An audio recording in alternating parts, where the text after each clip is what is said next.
Yung mga ina kayo. Ngayon, nagpapakount tayo ng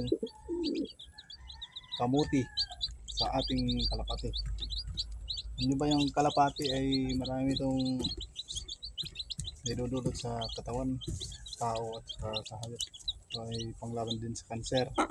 Tapos health eyes, mga papabuti ng balat at buhok, tapos brain function, magtalinong kalapati, pampatalino.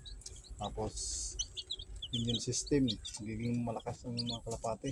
Meron vitamin A, nakakatulong din to sa katawan ng diabetes sa tao.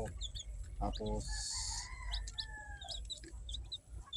beta carotene, tapos mataas na fiber, meron tong mataas na fiber. Ito rin ay panlaban din sa health heart at saka mga cancer, mga mata rin, dahil ito sa mga mata.